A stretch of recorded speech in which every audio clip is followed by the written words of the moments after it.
around going on in sports right now is the Simone Biles situation. She, obviously the GOAT, the greatest Olympic gymnast ever, not even close. She pulled out of the couple of events this week due to mental health issues, whatnot. You have a lot of narratives on both sides of folks that are pissed about it, folks that are literally, you know, supporting her, whatnot. Um, I don't know. It's funny because, like, I can see both sides of the argument to some degree. I don't know. Where are you on this? I'll get my take first. Let me see where you're at first on the whole Simone Biles thing and mental illness and all that. Well, I definitely want to hear your take on it, but I absolutely will go first.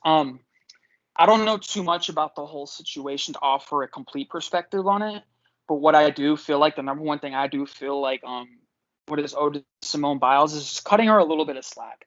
And like you said, she's the undisputed GOAT in terms of gymnasts. I mean, she's completely killed it in every Olympic she's been in. But I did read somewhere earlier today where she's endured a number of injuries, but yet still went out there to compete for us, for pride's sake and getting that gold for, the country or whatever. But I feel like we should cut her a little bit of slack because she's been unbelievable in every Olympic she's been in, as I've said. And she's 24 years old. Like, we have to remember that. She's 2 years older than I am right now, and I'm still a kid. So, I mean, I feel like a little bit of slack is owed to her. And I want to hear your take on this before I share more of my thoughts. Initially, when this happened, when I found about it, like, I was, absolutely speaking, it looked bad at first. Like, you look at it as a person just looking at it from black and white situation in terms of not because of race, in terms of just like, either or. Right. It's like, well, you're on a team and you quit the team just while you're in the middle of action, and then you realize, and as we start getting more information, and by the way, this is one of the problems with our culture today is that we don't like we're so in the moment of want to be right all the time that we don't look at other if new information comes in that can alter or maybe strengthen your position or alter it. We should take it in. And when I start getting more information about the situation, when more things came out about why she did this and what's going on with her, that it influenced more I had a more tamer take to it. So initially I was like, that's a bad look, but then mental health. We're now in a different era now. I mean, look, I grew up in an era, of course, myself, and your dad can relate this too. Where everything's about you work hard and this, and again, I am pro hard work, and I think that's something we should be instill to our kids.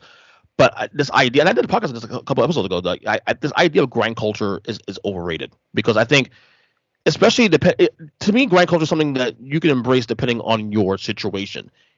In my case, like, yeah, I can work more, but me working more, I'm now taking time away from my kids and my wife. You know what I'm saying? So something has to give. Absolutely. And I think we need to understand that balance is good. Balance is a great thing. You know what I mean? So the people from that aspect are looking at her as like, oh, well, she should have tried hard regardless of whatnot. That's a sport that literally inches you can destroy yourself. You can literally kill yourself. And I think that's the thing. You have people who are on their couch with Cheetos in their hand, criticizing, with pot bellies, and you're gonna tell us what hard work is and what she should do. Look, I think at the end of the day, for me, why can't it be either or? Why can't it just be that she couldn't handle it and that's it, and let it lie and that's it and let it alone? Why does it have to be okay? For example, like you have people like okay. Not to pick on the conservative side of this, but a lot of like right wing people who I don't respect at all. I'm a moderate for the record, but right wing people, for example, calling her a sociopath because she pulled out. Like, why? Look, if you want to have the opinion of that, she, you don't like what she did, that's fine. I'm okay with that. There's space for that. But the extra shit is what I have a problem with. Calling her a coward, a sociopath. Like, come on, really? Well, that goes back to my whole point of I feel like we should cut her a little bit of slack. And back to what you were saying, I couldn't agree more with you. Shocker. This is a sport. This is a sport where we're literally talking about like this much inches. We're talking about inches to where if you don't feel right mentally and you go out and do the stuff that she does, which by the way, I guess the Olympics have set a couple of rules in place to where they wouldn't let her do some of the stunts that she does because nobody else can do them, right? If she feels like that she's not all the way there ready to go to do that stunt, she could go out there and paralyze herself or even worse, kill herself. Yeah. We're not talking about basketball or football or soccer or baseball here. We're talking about gymnastics to where you can seriously hurt yourself. So I feel like we owe her that little bit of slack, and I feel like it's kind of unfair to call her a sociopath or a coward or call her a quitter, because we can't be, like, nobody's in her mind but herself. Right. So she's not all the way there. She can seriously hurt herself, and that's the last thing we all need to see, is something horrifying to even think about, something like that. Right.